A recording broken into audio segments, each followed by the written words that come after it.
నమస్తే, welcome to Aadya TV. నేను మీ రమేష్ విద్య. ప్రస్తుతం మనం మాజీ మంత్రి పొన్నాల లక్ష్మయ్య దగ్గర ఉన్నాము. ఒకసారి అడిగి తెలుసుకుందాం, నిన్న ఏదైతే వరంగల్ వేదికగా సీఎం చేసిన వ్యాఖ్యలపైన ఆయన ఏ విధంగా స్పందిస్తారని చెప్పేసి. సార్ నమస్తే. సార్, ఏదైతే రేవంత్ రెడ్డి ఇప్పుడు నిన్న వరంగల్ వేదికగా 4 ఎయిర్పోర్ట్లు నిర్మిస్తాము అని చెప్పేసి ఒక హామీ ప్లస్ అలాగే కేసీఆర్ మీద కూడా కొన్ని వ్యాఖ్యలు చేసి ఉన్నారు. ఏదైతే కాళోజీ కళాక్షేత్రం సంబంధించి, అలాగే ఇప్పుడు కాంగ్రెస్ కూడా వారోత్సవాలు జరుపుతుంది. దీని మీద మీ అభిప్రాయం? ఇది వారోత్సవాలు దేనికి? అన్ని సంక్షేమ పథకాలు వాళ్ళే ఇచ్చిన హామీలు ఇచ్చామని చెప్పి వాళ్ళు అంటున్నారు. నేను చెప్తే రాజకీయం అవుతుంది. నేను ప్రతిపక్షంలో ఉన్నాం కాబట్టి వీళ్ళకి ఇట్లా మాట్లాడతారని మీకు తెలుసు కదా, ప్రజలకు తెలుసు కదా. గ్రామాలలో పోతే చెప్తున్నారు కదా, రుణమాఫీ కాలేదని 100 మంది. ఈయన ఏదేదో చెప్తున్నాడు, ఇవన్నీ చేస్తున్నాడా? చేయట్లేదు. అందుకోసం అవగాహన లేదు, అనుభవం లేదు. ఏ జైలు ఏం చేస్తారు? ఏదో మహిళలను కోటీశ్వర్లు చేస్తా అన్నాడు, మహిళలకు ఇచ్చేది ఏమి ఇస్తలేడు కదా. ఈయనేమో మోడీ ఒకటే అయింది, ప్రతి కుటుంబానికి 15 లక్షలు ఇస్తా అన్నాడు 2014లో. వచ్చినాయా? నల్లధనం తీసుకొస్తా అన్నాడు. 10,700 కోట్లు ఉన్నది 31,000 కోట్లు పెరిగింది 10 ఏళ్ళ 3 అంతలు. ఈయనే ఇవన్నీ చిన్న చిన్నవి కదా, కోటీశ్వర్లు కదా. మళ్ళీ ఏదో 4 రోజుల ఇదో ప్రచారం అవుతుందా? బడ్జెట్ ఉందా? ఏ రకంగా చేస్తావు? ఎప్పుడు చేస్తావు? టైం లిమిట్ ఏంది? ఇప్పటిదాకా ఉన్న హామీలను నెరవేరుస్తున్నావా? లేదే.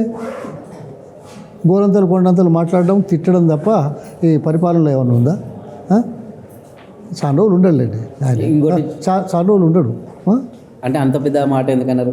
మామూలుగా ఆయన నమ్మకం ఏంటంటే, నేను అన్ని హామీలు నెరవేరుస్తున్నాను, మీరేమో చాలా రోజులు ఉండడు అంటున్నాడు. అంటే ఏ కోణం ఏంది? ప్రజలకు ఏం చేస్తలేరు అది కాదు.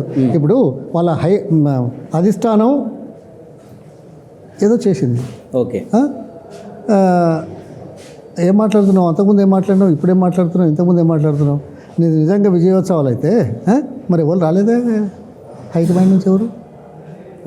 ఢిల్లీ నుంచి, మీ అధిష్టానం నుంచి ఎవరైనా వచ్చిందా? ఫేస్ చేస్తారా? ఇక్కడ అక్కడికి పోదామా?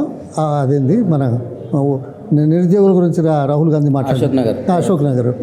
లేకుంటే ఇక్కడ దీనికి పోదామా? ఈ గ్రామానికి లగచేర్ల పోదామా? వస్తారా? ఏం మాట్లాడతారు? అందుకోసం ఇది ఉండే బాపతి కాదు. ఉన్నా లేకున్నా ఇటువంటి నాయకత్వాలు పార్టీలను భ్రష్టు పట్టిస్తాయనేది అర్థమవుతున్నది ఎవరికైనా. ప్రజలకు ఇంకో మాట చెప్పాలి. ఇక్కడేంది, నేను పేర్లు చెప్పదలుచుకున్నాను. ఓకే, ఒక జాతీయ పార్టీ యొక్క అనుబంధ సంస్థ 4 రోజుల కింద సర్వే చేస్తే 54% వ్యతిరేకత ఉన్నది. గ్రౌండ్ రియాలిటీ ఇది పార్టీకి వ్యతిరేకంగా, ఆయనకు వ్యతిరేకంగా. ఇంకొక జాతీయ వారపత్రిక ఇంగ్లీష్ పేరు చెప్ప, వాళ్ళు మొన్న సర్వే చేసింది 4 రోజుల కింద చేస్తే 62% వ్యతిరేకత ఉంది. ఇవాళ గ్రామాల్లో పెడదాం, ఇంతకు వాళ్ళు చేసిన వీళ్ళు మనమే పోదాం, పరా మన ఇద్దరం పోదాం, నేను దూరం ఉంటా, నువ్వు పోయాడు. That itself is an example. ధన్యవాదాలు. Thank you.